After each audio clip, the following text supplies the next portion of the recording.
நான் ஒரே ஒரு வார்த்தை உங்ககிட்ட சொல்லிக்க விரும்புறேன்.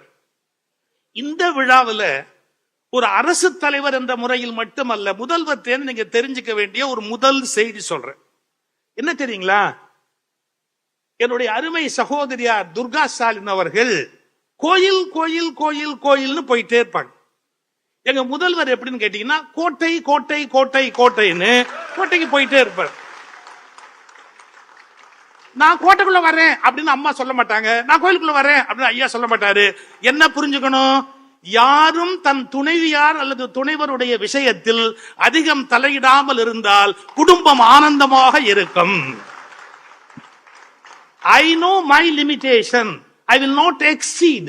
நான் ஒன்னு அடக்க மாட்டேன், நான் உண்மையிலேயே அடக்கி ஏறி சவாரி பண்ண மாட்டேன். இந்த உணர்வு இருந்தால் இல்லறம் 70 அல்ல 80 அல்ல 100 வயதானாலும் இல்லறம் இனிமையாக இருக்கு.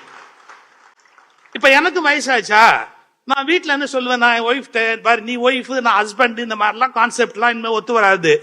நீயும் நானும் ஃப்ரெண்ட்ஸ், நீயும் நானும் ஃப்ரெண்ட்ஸ். உங்க யாராலெல்லாம் கணவனும் மனைவியும் ஃப்ரெண்ட்ஸா இருக்க முடியுமோ, சாமியாருங்களுக்கு எல்லாம் இந்த அதிர்ஷ்டம் இல்லை,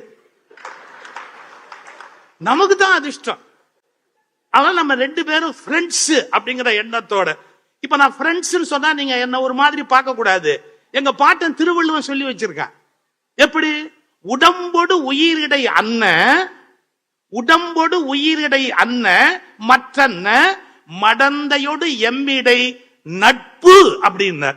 மனைவியோடு வாழ்கிற வாழ்க்கை நட்பு என்ற வார்த்தையை திருவள்ளுவர் பயன்படுத்தி இருக்கிறார். உலகத்திலேயே கணவனும் மனைவியும் ஆண்டான் அடிமையா இருக்கக்கூடாது. அவர்கள் வாழ்க்கை முழுவதும் நண்பர்களாக இருந்தால் நிச்சயமாக மிகப்பெரிய வெற்றி பெறும் என்பது வள்ளுவருடைய கருத்து. இப்ப இந்த திருமண விழாவை பற்றி சொல்லுகிறேன். எங்கள் செயல்வேக மிக்க அமைச்சர் அவர்கள் இந்த துறையிலே முதல்வர் இட்ட கட்டளையை நிறைவேற்றுவதில் அதிக ஆர்வம் உடையவர்கள். சட்டசபையில் எவ்வளவு அறிவிச்சாங்க தெரியுங்களா? 2000 தம்பதிகளுக்கு திருமணம் அப்படின்னு. 2000 முடிந்து இன்று 500 சேர்ந்திருக்கிறது.